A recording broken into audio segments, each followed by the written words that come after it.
నమస్తే, welcome to special interview. నేను బలరాం. ప్రస్తుతం గత కొంతకాలంగా చూస్తూ ఉన్నాం, చాలామంది పెళ్ళైన మహిళలు కావచ్చు, లేదంటే యువతలు కావచ్చు, ఒక రకమైనటువంటి ప్రమాదకరమైన రిలేషన్షిప్లో చిక్కుకుపోతున్నారు. దాని నుంచి బయటపడలేకపోతున్నారు. అనేక ఇబ్బందులు కూడా ఎదుర్కొంటూ ఉంటున్నారు. ఇటువంటి టాక్సిక్ రిలేషన్ నుంచి బయటపడడం సాధ్యమేనా? ఎటువంటి జాగ్రత్తలు పాటించాలి? ఇవన్నీ కూడా తెలుసుకునే ప్రయత్నం చేద్దాం. ప్రస్తుతం మనతో పాటు స్టూడియోలో అందుబాటులో ఉన్నారు ప్రముఖ సైకాలజిస్ట్ వనజ రవి గారు. ప్రస్తుతం మనకు అందుబాటులో ఉన్నారు. మరిన్ని విషయాలు ఆమె మాటలో తెలుసుకునే ప్రయత్నం చేద్దాం.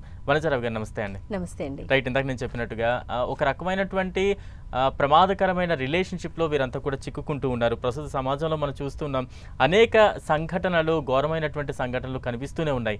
ఎందుకు ఇటువంటి ఒక టాక్సిక్ రిలేషన్స్కి వారు చిక్కుకుంటున్నారు? దాని నుంచి బయటకు రాలేకపోతున్నారు. అది సాధ్యమా కాదా? మీరు చెప్పినట్టుగా అండి, టాక్సిక్ రిలేషన్షిప్స్ ఏవైతే ఉన్నాయో వాటి నుంచి బయటికి రావడం సాధ్యమేనండి. కానీ వాళ్ళు బయటికి ఎలా రావాలన్నది తెలియదు. ఓకే, తెలియని వాళ్ళు ఇబ్బంది పడుతున్నారు. బయటికి రావడం ఎలాగో తెలిసిన వాళ్ళు బయటికి రాగలుగుతున్నారు. సో ఫస్ట్ ఏమవుతుందంటే, టాక్సిక్ రిలేషన్షిప్లో ఫస్ట్ వాళ్ళు టాక్సిక్ రిలేషన్షిప్ అని మొదలు పెట్టరు. Okay, over a period of time అది తెలుస్తుంది. ఓకే, సంథింగ్ మనము టాక్సిక్ రిలేషన్షిప్లో ఉన్నాం. దేర్ ఆర్ సమ్ పీపుల్, నేను చూసిన క్లయింట్స్లో అండి, అసలు వాళ్ళు టాక్సిక్ రిలేషన్షిప్లో ఉన్న అవేర్నెస్ కూడా ఉండదు. అంటే కంప్లీట్గా ఇట్స్ ఏ జనరల్ బిహేవియర్. ఈరోజు మారుతారు, రేపు మారుతారు, ఎల్లుండి మారుతారు, లేదా వీళ్ళు సైకలాజికల్లీ ట్యూనప్ అయ్యి ఉండడమో, ఎప్పుడో లైఫే మొత్తం పోయిన తర్వాత, కొన్నిసార్లు లైఫ్ పోయిన తర్వాత కూడా అర్థం కాని వాళ్ళు ఉంటారు. అలాంటి టాక్సిక్ రిలేషన్షిప్స్ ఉంటాయి. సో బేసిక్గా ఏంటంటే, అసలు ఏది టాక్సిక్ రిలేషన్షిప్, ఎదురుంగా పర్సన్ ఒక ఇబ్బంది పెడుతున్నారు, బాధ పెడుతున్నారు, ఎంతవరకు తీసుకోవాలి, దేన్ని లిమిటేషన్ అంటారు. సో దేన్ని బియాండ్ దట్ వెళ్ళిపోతున్నామని ఈ పారామీటర్స్ ఉంటాయి చూడండి, అది కూడా చాలామందికి అవగాహన లేదు. మీరు గమనిస్తే మోసపోయే వాళ్ళల్లో కూడా దేన్ని మోసం అంటారో తెలియదు. మొత్తం ఏమంటారు, కొలాప్స్ అయిపోయిన తర్వాత మోసపోయానన్నది అర్థమవుతుంది. ఈ టాక్సిక్ రిలేషన్షిప్లో ఎస్పెషల్ ఏమవుతుందంటే అండి, వాళ్ళు ఆల్రెడీ టార్గెట్ తోటే మొదలు పెడతారు. ఓకే, సో ఎవరైతే విక్టిమ్ ఉంటారో, అంటే విక్టిమ్ అని ఎందుకు అంటున్నానంటే, వాళ్ళు సైకలాజికల్లీ ఆల్రెడీ చాలా పెయిన్గా ఉంటారు కాబట్టి విక్టిమ్ అంటున్నాం మనం ఇక్కడ. ఓకే, సో వాళ్ళకి ఏంటంటే, ఎదురుంగ పర్సన్ ఆల్రెడీ వాళ్ళకి క్లియర్ పిక్చర్ తెలుసు, ఎక్కడ స్టార్ట్ చేస్తున్నామో, ఎక్కడ ఎండ్ చేస్తున్నామో, ఎక్కడ దీని కంక్లూజన్ ఎలా ఉంటుందన్నది ఎవరైతే టార్గెట్ చేయాలనుకుంటున్నారో ఆ పర్సన్ క్లారిటీ ఉంటుంది. సో ఎవరైతే మోసపోతున్నారో, లేకపోతే అలాంటి టాక్సిక్ రిలేషన్షిప్లోకి వెళ్తున్నారో వాళ్ళకి అవగాహన ఉండదు. సో వాళ్ళు టాక్సిక్ రిలేషన్షిప్లో ఉన్నానా లేదా అన్నది ఒక క్లారిటీలో ఉంటుంది, ఒక కన్ఫ్యూజన్ ఉంటుంది. ఓకే, ఎందుకు అలా ఉంటుందంటే, చాలా బాగుంటారు వాళ్ళతోటి, ఎట్ ది సేమ్ టైం ఒక స్ట్రగుల్కి గురయ్యే సఫికేషన్లో కూడా తీసుకెళ్తారు. అండ్ ఒక టైంలో ఎలా అంటే, ఇంకా ఆ సిచ్యువేషన్ని మీరు దాటి వెళ్ళలేరు, అలాంటి కండిషన్ ట్రాప్లోకి తీసుకెళ్తారు. సో ఇప్పుడు వీళ్ళు బయటికి రాలేరు, దాన్ని ఫేస్ చేయడంలో స్ట్రగుల్ గురవుతూ ఉంటారు. సో ఈ టాక్సిక్ రిలేషన్షిప్స్ ఏంటంటే, ఇప్పుడు చాలామంది నాకు వచ్చే క్లయింట్స్లో యంగ్ పిల్లలు, ఇంటరు, డిగ్రీ, బీటెక్ చదువుతున్న పిల్లలు, వీళ్ళు గమనిస్తే ఏంటంటే, ఆ టాక్సిక్ రిలేషన్షిప్ ఎంత అంటే మ్యానిపులేట్ చేస్తుంటారు. ఓకే, ఏదో ఆ అమ్మాయి లేదా అబ్బాయి మ్యానిపులేట్కి గురవుతున్నారు అని తెలుసు, ఇబ్బంది పడుతున్నారని తెలుసు, కానీ ఎవరికి చెప్పలేని సిచ్యువేషన్. అంటే ఫర్ ఎగ్జాంపుల్ కొన్ని ఎలా ఉంటాయంటే, బాగా భయపెట్టిస్తారు. నువ్వు ఇలా చెప్పావనుకో, నువ్వు నాతో, వాళ్ళ ఫోటోలో వీడియోలో ఆల్రెడీ తీసి పెట్టుకుంటారు. ఇప్పుడు టాక్సిక్ రిలేషన్స్లో మెయిన్ ఏంటంటే వాళ్ళకి ఆల్రెడీ ప్లాన్ ఉంటుంది. సో కాబట్టి ఏంటంటే, నువ్వు దాని నుంచి ఎస్కేప్ అవుదామని చూసావా, నా దగ్గర ఈ ఎవిడెన్స్ ఉంది. సో నేను ఇప్పుడు దీన్ని సోషల్ మీడియాలో పెడతాను, లేదంటే మీ పేరెంట్స్ చెప్తాను, లేదంటే మీ పేరెంట్స్ని చంపేస్తాను, లేదంటే సంథింగ్ ఫర్ ఎగ్జాంపుల్ చెప్తున్నాను. ఇలాంటివి కూడా థ్రెట్స్ జరగడం వల్ల దాన్ని బయటికి రాలేక, ఎవరికి చెప్పుకోలేక కంటిన్యూ అవుతుంది. వెదర్ ఇట్ ఈజ్ అంటే యంగ్ గర్ల్ బాయ్స్ అయి ఉండొచ్చు, ఉమెన్ అంటే మ్యారేజ్ అయిన వాళ్ళు అయి ఉండొచ్చు, ఎవరి విషయంలో అయినా కూడా ఇవి జరుగుతున్నాయండి. సో ఈ టాక్సిక్ రిలేషన్షిప్లో నుంచి ఏంటంటే, బయటికి రావాలి అన్నప్పుడు, అంటే ఆ ట్రాప్లోకి వెళ్తున్నాము అన్న అబ్జర్వేషన్ రాగానే సపోర్ట్ తీసుకోవడం మొదలు పెట్టాలండి. లేకపోతే ఇంకా దాని నుంచి ఇట్స్ విష సైకిల్, ఇంకా దాంట్లోకి వెళ్ళిపోయారు మీరు, ఇంకా దాని నుంచి బయటికి రావడానికి మీరు ఒక సపోర్ట్ లేనిది రాలేరు. ఓకే, సో కాబట్టి ఏంటంటే, ఈ టాక్సిక్ రిలేషన్షిప్స్కి దూరంగా ఉండడం చాలా మంచిది. సో ఎవరైతే ఐడెంటిఫై చేశారో దాంట్లోకి వెళ్ళరు, కానీ ఐడెంటిఫై ఎవరైతే చేయలేకపోయారో వాళ్ళు ఆ ట్రాప్లోకి అయితే వెళ్ళిపోతారు. ట్రాప్లోకి వెళ్ళిపోయారు, దాని నుంచి బయటికి ఎలా రావడము అన్నది తెలుసుకోవాలి. ఇట్స్ లైక్ పద్మవ్యూహం అనమాట. లోపలికి వెళ్ళడం తెలుసు కానీ బయటికి రావడం అనేది తెలియదు. టాక్సిక్ రిలేషన్షిప్ అలా ఉంటుంది. మీకు ఏమంటారు, ఇంకా దాంట్లోకి వెళ్ళిన తర్వాత మనకి చాలా కష్టం. సో దాని ఇంపాక్ట్ చాలా ఉంటుందండి. సైకలాజికల్గా చాలా ఏమంటారు, డిప్రెస్డ్ అయిపోతారు, కొలాప్స్ అయిపోతారు, ఎమోషనలీ కొలాప్స్ అయిపోతారు, ఏం చేయాలో అర్థం కాదు. ఏమంటారు, ఫైనాన్షియల్ ఎఫెక్ట్ అవ్వచ్చు, లేదంటే ఒక్కొక్కసారి కెరియర్ ఎఫెక్ట్ అవ్వచ్చు. అంటే లైఫ్లో డిఫరెంట్ ఆస్పెక్ట్స్లో మనకి ఎఫెక్ట్ అవుతుందండి. దాని ఇంపాక్ట్ అనేది చాలా ఉంటుంది. సో నేను చూసిన వాటిల్లో అయితే ఇప్పుడు హనీ ట్రాప్ అనేది జరుగుతుందండి. అంటే దాదాపుగా అబ్బాయిలు అమ్మాయిల్ని ఇబ్బంది పెడుతుంటారు, అమ్మాయిలు కూడా అబ్బాయిల్ని ఇబ్బంది పెట్టడం అనే హనీ ట్రాప్ అనేది జరుగుతుంది ఆన్లైన్ కంప్లీట్గా. సో ఇప్పుడు చాలామంది పెళ్ళైన మెన్ కూడా కౌన్సిలింగ్కి వస్తుంటారు. ఆల్రెడీ సంథింగ్ వాళ్ళు ఫోన్లో మాట్లాడి ఎంటర్టైన్ చేయడానికి, అంటే వీళ్ళు ఆల్రెడీ సంథింగ్ ఏదో రీజన్ చెప్తారు. అలా ఎందుకు వెళ్ళారంటే వాళ్ళకి స్టోరీస్ ఉంటాయి చాలా. ఇలా జరిగింది మేడం, అలా జరిగింది, కొంచెం ఏదో హ్యాపీగా ఉంటుందని మాట్లాడము చేసామని చెప్తారు. దాని తర్వాత వాళ్ళు ఆ ప్రూఫ్ పెట్టి నాకు 50 లక్షలు ఇవ్వు, డబ్బులు ఇంత ఇవ్వండి, అంత ఇవ్వండి, లేకపోతే బయట పెడతాము, బ్లాక్మెయిల్ చేస్తారు. So it's a trap. Okay, so కాబట్టి ఇదంతా టాక్సిక్ నేచర్ కదండి. So not only this one, రిలేషన్షిప్లో కూడా చాలా టాక్సిక్నెస్. ఇప్పుడు నాకు తెలిసిన అమ్మాయిలండి, వాళ్ళు ఆల్రెడీ ఆన్లైన్లో ఇన్స్టాగ్రామ్ దీని ద్వారా, అంటే మీరు ఎక్కడ ఫిజికల్గా చూడరు, ఓకే, అబ్బాయిని కానీ అమ్మాయిని కానీ బయట ఎక్కడా చూడరు, only online relationship. Okay, but some day one day వాళ్ళు బయటకు వచ్చేలాగా చేస్తారు. ఓకే, దట్ డే వాళ్ళు, అంటే చాలామంది డిజపేర్ అయిన వాళ్ళు ఉన్నారు, సెక్షువల్ హెరాస్మెంట్కి గురైన వాళ్ళు ఉన్నారు, ఇంకా రకరకాల ఇబ్బందికి గురైన వాళ్ళు ఉన్నారు. దానికి ఇంపాక్ట్ అయిన తర్వాత కానీ వాళ్ళకి అర్థం కావట్లేదు. సో అది టాక్సిక్ రిలేషన్షిప్ అని వాళ్ళకి అర్థం కావట్లేదు. ఓకే, ఓకే, సో ఇంపాక్ట్ అయిన తర్వాత అర్థం చేసుకునే వాళ్ళు కొంతమంది ఉన్నారు. ఆల్రెడీ ఆ స్ట్రగుల్లో ఉండి ఇంపాక్ట్ అవుతూ అందులోనే ఉంటారు. అలాంటి కేటగిరీ కూడా ఉన్నారు. రైట్. అంటే ఇటువంటి రిలేషన్స్లోకి వెళ్ళడానికి దోహదం చేసే అంశాలు ఏమైనా ఉంటాయంటారా పర్టికులర్గా? ఒకటి ఏంటంటే లో self esteem. Okay, so emotionally dependence, అంటే డిపెండెంట్ పర్సనాలిటీ అంటారు. ఓకే, సో అదేమవుతుంది, ఎవరు హ్యూమన్ బీయింగ్స్ కదండి, ఎవరికైనా లవ్, కేర్, ఎఫెక్షన్ ఇవన్నీ కావాలి ఎవరికైనా కూడా. ఎవరు ప్రేమగా మాట్లాడితే మనం అంతే, మనకి ఏం లేకపోయినా ఎదురుంగ పర్సన్ స్మైల్ చేస్తే మనం కూడా స్మైల్ చేస్తాం, ఎదురుంగ పర్సన్ మనకి తెలియనక్కర్లేదు. అవును, రైట్. సో అలాంటప్పుడు ఏంటంటే బేసిక్గా హ్యూమన్ బీయింగ్స్ ఎమోషనల్ పర్సన్స్.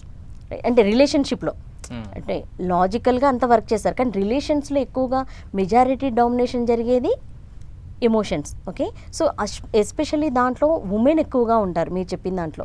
ఎందుకనంటే women by default designed with the love and affection. Women అలా డిజైన్ చేయబడ్డారు, లవ్, కేర్, ఎఫెక్షన్. మీరు అందుకే ఇంట్లో గమనిస్తే ఆడపిల్లని ప్రేమ చేయాలి, గౌరవం ఇవ్వాలి, ఇంటి మహాలక్ష్మి, తల్లి ఎక్కువగా పిల్లల్ని ప్రేమ చేస్తుంది. మీరు సొసైటీలో కల్చరల్గా మీరు ఇలాంటి పదాలు వింటారు. తండ్రి బయట నుంచి సంపాదించుకొచ్చి కుటుంబ పోషణ చేస్తాడు, ఒక సెక్యూరిటీ గార్డ్ లాగా నిలబడతాడు ఫ్యామిలీకి, ఇలా వింటాం. తల్లి అనేసరికి మీకేంటి, ప్రేమ, ఆప్యాయత, లవ్, కేర్. అంటే ఉమెన్ అలా డిజైన్ చేయబడి ఉన్నారు. Okay, emotionally love and care ఇస్తారు, నీడ్ కూడా ఉంటుంది. సో కాబట్టి అది ఎక్కడ ఉంటే అక్కడికి వెళ్తారు, వాళ్ళకి తెలియదు, వాళ్ళు నిజమని నమ్ముతారు, ఇట్స్ ప్యూర్ అనుకుంటారు, అథెంటిక్ అనుకుంటారు. ఎందుకంటే వాళ్ళు ఎంత ప్యూర్ అండ్ అథెంటికో సొసైటీ కూడా అంత ప్యూర్ అండ్ అథెంటిక్ అనుకుంటారు. వేరేలాగా మ్యానిపులేట్ చేస్తారు, టాక్సిక్ నేచర్ చూపిస్తారు అన్నది వాళ్ళకి అవగాహన ఉండదు. వీళ్ళలాగానే జెన్యూన్ అని అనుకొని నమ్మి ట్రస్ట్ చేసి మోసపోయే వాళ్ళు ఎక్కువగా ఉంటారు. సో అంటే ఏంటిది, ఎమోషనల్గా ఎవరైతే ఎక్కువగా వీళ్ళు ట్రాప్లోకి వెళ్ళేది ఎమోషనల్లీ అండి. చాలా ప్రేమగా ఉండడము, మెచ్చుకోవడం వాళ్ళని, నువ్వు చూడడానికి చాలా అందంగా ఉన్నావు, స్మైల్ బాగుంది, నీ నడక బాగుంది, సంథింగ్ ఇలాంటివి. సో అందుకని మేము ఇప్పుడు జనరల్గా స్కూల్లో కానీ పేరెంటింగ్లో ఏం చెప్తామంటే, మీ పిల్లల్ని ఫస్ట్ పొగడండి, మెచ్చుకోండి, మీ ఇంటి ఆడపిల్లని మెచ్చుకోండి, టచ్ చేయండి, హక్ చేయండి. నాకు వచ్చిన ఎన్నో కేసెస్లో అండి మీరు గమనిస్తే, ఎందుకమ్మా అంటే ఆల్రెడీ తను లాస్ అయిపోయి ఉంటుంది, ఎందుకమ్మా అట్రాక్ట్ అయ్యామంటే కొంతమంది పిల్లలు చెప్తారు, జస్ట్ ఇలా నన్ను ఒక సెక్యూరిటీ టచ్ చేస్తారండి. అలాంటి టచ్ కానీ మాట్లాడడం కానీ అక్కడే అట్రాక్ట్ అవుతున్నారు. సో అది మరి మన పిల్లలకి మనం ఇంటి నుంచి ఇవ్వాలి కదా. ఇప్పుడు ఒక బిడ్డ పుట్టగానే ఆపోజిట్ జెండర్, అమ్మాయికి ఫాదర్, అబ్బాయికి mother. Okay, so first opposite gender safe relation source అంటారు. ఈ సోర్స్ దగ్గర నుంచే మనకి టచ్ కానీ ఎమోషనల్ హీలింగ్ కానీ జరగాలి. ఓకే. ఎప్పుడైతే ఇది జరుగుతుందో బయట ఎవరో వచ్చి పొగిడినా ఎవరో వచ్చి టచ్ చేసినా కూడా నా బాడీ మైండ్ రెస్పాండ్ అవ్వదు. Already I know that I'm beautiful, నేను చాలా బాగున్నాను, నేను గ్రేట్గా కూడా ఉన్నాను, అన్నీ చేయగలను అన్నది ఆల్రెడీ తెలుసు. అది కొత్తగా సర్ప్రైజ్గా ఉండదు. ఇప్పుడు ఎవరో ఎందుకు టార్గెట్ చేస్తున్నారంటే మనం ఇంట్లో ఇవ్వంది ఇంకెక్కడో దొరుకుతుంది, రైట్? సో ఆటోమేటిక్గా అట్రాక్ట్ అవుతారు. ఓకే, అందుకే మీరు గమనిస్తే 12-13 నుంచి ఎక్కువగా జరుగుతుంటాయి. అంటే ఏంటిది, ఇప్పుడు అమ్మాయిలు మెచ్యూర్ అవుతారు, అబ్బాయిలకి ప్యూబర్టీ వస్తుంది. అంటే ఎమోషనల్ నీడ్స్, బిలీఫ్ సిస్టమ్ అంతా ఫామ్ అవుతుంది. అప్పుడు ఆ టైంలో కావాలి. And at the same time psychologically Oedipus complex అంటారు. ఆపోజిట్ జెండర్ని అట్రాక్ట్ చేసుకోగలిగే కెపాసిటీ, అంటే నేచర్, ఇది ప్రకృతి కదండి. ప్రకృతి ధర్మం ఏంటిది, మనకి పెళ్ళి ఎందుకు చేస్తున్నారు, ఆపోజిట్ జెండర్, ఇవన్నీ ప్రకృతి ధర్మం. కానీ అక్కడి నుంచి డెవలప్ అవుతున్నారు, కానీ ఇది రైట్ వేలో వెళ్ళట్లేదు. ఓకే. రైట్ వేలో వెళ్ళాలంటే నాకు స్కూల్ నుంచి, పేరెంట్స్ నుంచి, ప్రతి దగ్గర నుంచి కూడా రైట్ ఎడ్యుకేషన్ జరగాలి. రైట్ ఎడ్యుకేషన్ ఎక్కడ మిస్ అయిన వాళ్ళు ఉన్నారో వాళ్ళు ఈ ట్రాప్లోకి వెళ్తున్నారు. రైట్. అంటే చాలామంది తాము జీవిస్తున్న నిజమైన జీవితాన్ని కాదని, ఎంతో అల్లారు ముద్దుగా పెంచుకున్న పిల్లల్ని కూడా కాదని, వారిని చంపడానికి కూడా సిద్ధమైపోతున్నారు. ఇదంతటికీ కారణం ఆ టాక్సిక్ రిలేషన్ కోసమే. వారి మెంటల్ స్టేటస్ ఏ రకంగా ఉంటుంది, ఎంత ప్రభావితం అవుతారు వారంతా? ఇక్కడ ఏంటంటే అండి, సెల్ఫ్ సెంట్రిక్గా ఉండడం అండి. అంటే వాళ్ళ ఆనందము, వాళ్ళ హ్యాపీనెస్, అదే ఇంపార్టెంట్. అది కంప్లీట్లీ ఏంటంటే సైకలాజికల్ స్టేట్ ఆఫ్ మైండ్ ఏముంటుందంటే ఎంపతి ఉండకపోవడం. Okay, at the same time ఏంటంటే గ్యారంటీగా ఏంటంటే ఖచ్చితంగా వాళ్ళు సైకలాజికల్లీ డిస్టర్బ్డ్ ఉన్న పర్సన్సే ఉంటారు. ఓకే, సో రీసెంట్గా ఒకటి నేను చూశాను న్యూస్ పేపర్లో, పిల్లలకి హెల్త్ బాగాలేదు, తల్లి చాలా డిప్రెస్డ్ అయిపోయింది. భగవంతుడా ఎందుకు నాకు ఇలాంటి పిల్లల్ని ఇచ్చావు, వాళ్ళు ఏడుస్తున్నారు, నేనేమీ చేయలేకపోతున్నాను, తల్లిగా నేను ఫెయిల్యూరు, ఈ పిల్లలకి ఎలాగో నేను మంచి లైఫ్ ఇవ్వలేను అని పిల్లలకి విషయం ఇచ్చి తను చనిపోవడం జరిగింది. ఓకే, సో ఇలాంటి కేసులు మీరు గమనిస్తండి, అసలు బిడ్డ పుట్టగానే తల్లికి డిప్రెషన్లోకి వెళ్తుంది ఎవరైనా కూడా అండి. సో ఎందుకనంటే తన బాడీలో చాలా చేంజెస్ జరుగుతున్నాయి, హార్మోనల్ చేంజెస్ జరుగుతాయి, లో మూడ్లోకి వెళ్ళిపోతారు, హార్మోనల్ ఇష్యూస్ జరుగుతాయి. ఎవరికైతే ఫ్యామిలీ సపోర్ట్ ఉండి అండర్స్టాండ్ చేసుకునే వాళ్ళు దాని నుంచి బయటకు వస్తారు. ఈ అమ్మాయి విషయంలో ఏం జరిగింది, ఆల్రెడీ షీఈ్ ఇన్ డిప్రెషన్ అంటే ఏంటిది, వాళ్ళకి ఈ సిచ్యువేషన్ నుంచి బయటికి రాలేనని వాళ్ళు ఉంటారు. ఈ సమస్యకు పరిష్కారం లేదు, ఈ సిచ్యువేషన్ నుంచి బయటికి రాలేను, ఇంకా నాకు ఏంటి చనిపోవడమో లేకపోతే ఏదన్నా చేయడమో మార్గం. సో కాబట్టి అలాంటి వైలెంట్ కండిషన్కి వెళ్తారు. లేదా కొన్ని సైకలాజికల్ డిజార్డర్స్ కూడా ఉంటాయి. పారనాయిడ్ ఉంటారు. సో రిలేషన్షిప్లో ఏదైనా జరిగే, మీరు అన్నారు వైఫ్ అండ్ హస్బెండ్ ఇవన్నీ చేసుకోవడం అంటే పారనాయిడ్ ప్రాబ్లమ్స్ ఉంటాయి. అంటే అనుమానం అనేది ఒక రోగం, సైకలాజికల్ డిజార్డర్. సో వాళ్ళకి ఏంటంటే ఇప్పుడు చాలా కొంతమంది ఏంటంటే ప్రతి భార్యను అనుమానిస్తూనే ఉంటారు, డైవర్స్ తీసుకుంటారు, మళ్ళీ ఇంకొన్ని వాళ్ళ లైఫ్లో అలా జరుగుతుంటుంది. సో సెన్సిటివ్ ఉన్న వాళ్ళు ఇంకేదో చేసేసుకుంటారు. అంటే పారనాయిడే కాదు, రకరకాల డిజార్డర్స్, స్కిజోఫినియా, రకరకాల డిజార్డర్స్ ఉంటాయండి. అలాంటి పర్సన్స్ కూడా మనకి సైకలాజికల్ ఇష్యూస్ ఎంతమందికి తెలుసండి, దాని సిమ్టమ్స్ అవగాహన ఉండవు. ఓకే, ఇప్పుడు హాలుసినేషన్స్, డెల్యూషన్స్ ఉంటాయి, ఎంతమంది అబ్జర్వ్ చేయగలుగుతారు? అలాంటి వాళ్ళు కూడా ఇలా చేసే ఛాన్సెస్ ఉన్నాయి. సో కాబట్టి అందుకని ఏంటంటే ప్రతి పర్సన్ సిచ్యువేషన్లో సేమ్ ఉండదు. వాళ్ళు సైకలాజికల్ డిజార్డర్స్ వల్ల అలా చేశారా, లేదంటే ఒక డిప్రెషన్లోకి వెళ్ళారా, సర్కమ్స్టాన్సెస్ వలన, లేదంటే వాళ్ళే కొంచెము సైకోటిక్ అలా ఉన్నారా, లేదంటే నెగిటివ్ మైండ్ సెట్ ఉన్నారా, లేదంటే అగ్రెషన్ ఉంటుంది కొంతమందికి, నెగిటివ్ ఎమోషన్స్ బాగా క్యారీ చేస్తూ ఏదైనా ఒక చిన్న ఇన్సల్ట్ని తీసుకోలేకపోవడం, అవమానాన్ని తీసుకోలేకపోవడం, దానివల్ల ఇప్పుడు ఫర్ ఎగ్జాంపుల్ పిల్లల వల్ల తన లైఫ్ స్పాయిల్ అయింది అని అనిపించింది. ఇప్పుడు తన భర్త తనకి ప్రేమని ఆప్యాయతని ఇవ్వట్లేదండి, ఇంకెవరో పర్సను ప్రేమని ఆప్యాయతని ఇస్తున్నాడు. ఆ పర్సన్ ఏం చేస్తాడు, నువ్వు నాతో ఉండాలంటే నీ పిల్లలు అడ్డు, ఒక వర్డ్ యూస్ చేశాడు అనుకో ఫర్ ఎగ్జాంపుల్. ఆ ఉమెన్ ఎమోషనల్లీ ట్రాప్ అయిన పర్సన్ ఏం చేస్తారు, నేను హ్యాపీగా ఉండాలంటే వీళ్ళడ్డు, ఎలాగో ఈ భర్తతోటి సంతోషం లేదు అంటే ఇట్స్ ఏదంటే వాళ్ళకి థాట్స్ ఎలా డెవలప్ అవుతాయన్న వాళ్ళ కంట్రోల్లో ఉండదు. ఓకే, సో ఇదంతా కూడా ఏంటంటే మనం ఎడ్యుకేట్ చేయాల్సిన విషయాలండి ఇవన్నీ కూడా. ఓకే, సో దానికి సైకలాజికల్లీ డిజార్డర్స్ అయి ఉండొచ్చు, లేదంటే ఎమోషనల్లీ ట్రాప్ అయి ఉండొచ్చు. సో ఎక్స్ట్రా మ్యారిటల్ రిలేషన్షిప్స్కి ఎందుకు వెళ్తున్నారు అని అంటే కంప్లీట్లీ అబౌట్ ఎమోషన్స్ అండి. అంటే మనం చాలా కాలం బ్యాక్ మనం చూసినట్టయితే ఒక మహిళల్ని భర్తలు వేధించడం కావచ్చు, చిత్రహింసలు పెట్టడం కావచ్చు, లేదంటే భర్తలు వారిని చంపేయడం కావచ్చు, ఇటువంటి విషాదకర ఘటనలు మనం చూస్తూ ఉన్నాం.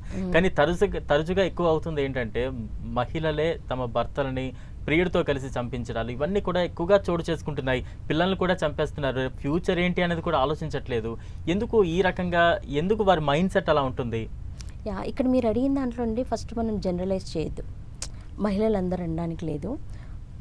దేర్ ఆర్ సమ్ పీపుల్, కొంతమంది ఎవరైతే చేశారో వాళ్ళనే తీసుకుందాం. ఓకే, సో వాళ్ళు ఖచ్చితంగా కూడా సైకలాజికలీ డిస్టర్బ్డ్ లేదా మోరల్స్ ఎథిక్స్ లేని వాళ్ళు.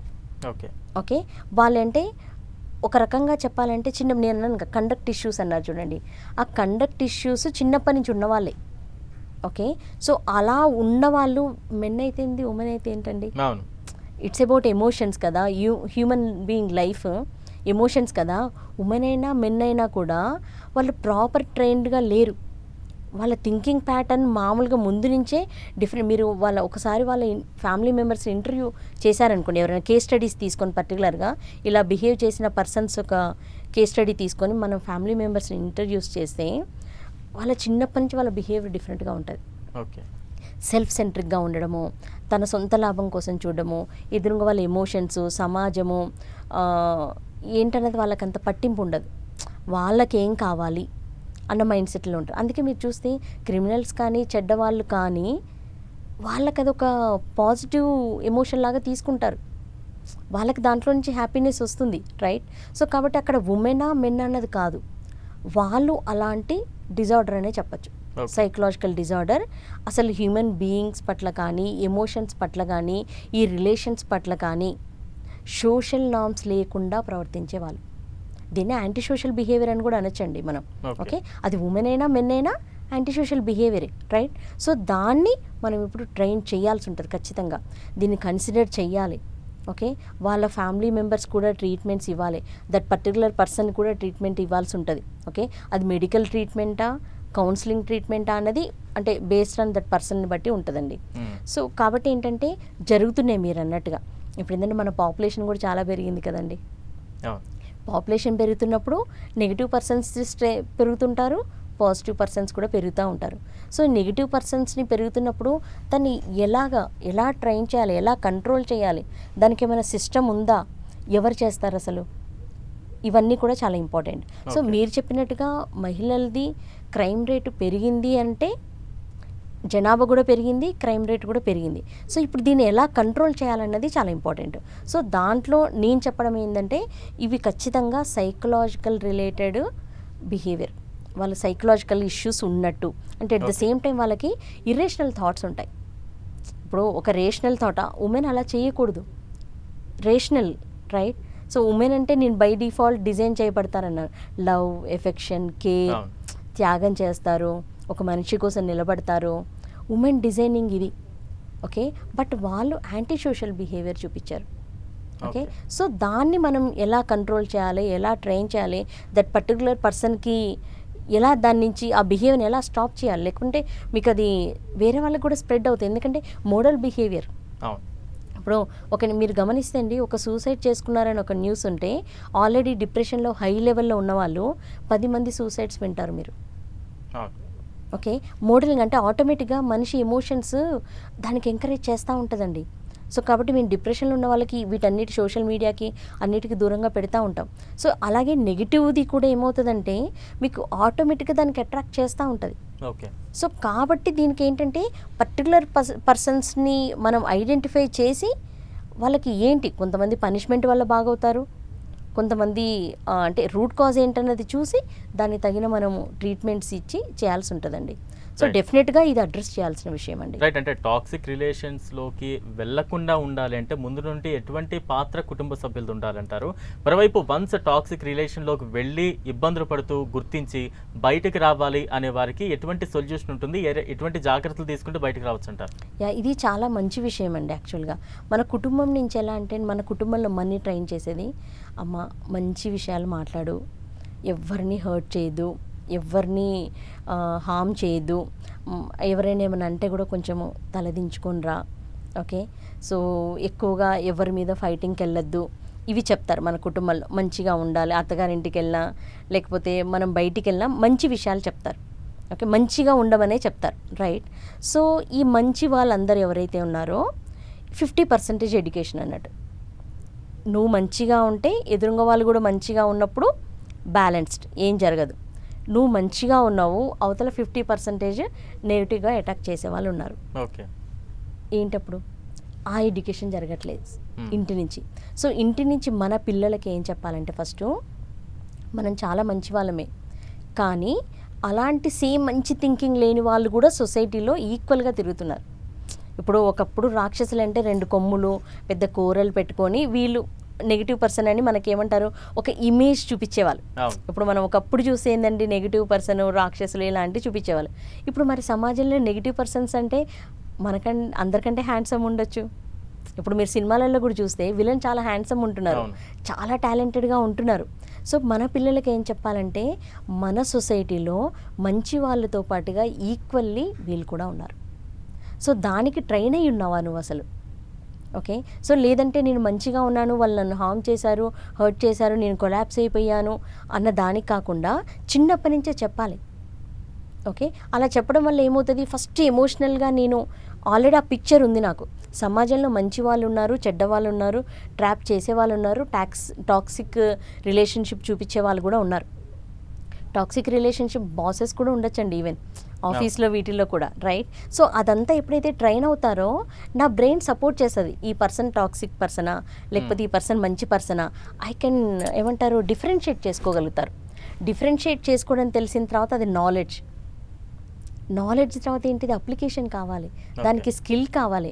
సో అలాంటి సిచ్యువేషన్ ఎదురవుతే నువ్వు ఎలా హ్యాండిల్ చేస్తావు, అది ఈ ఎడ్యుకేషన్ అంతా కుటుంబం నుంచి వెళ్ళాలి.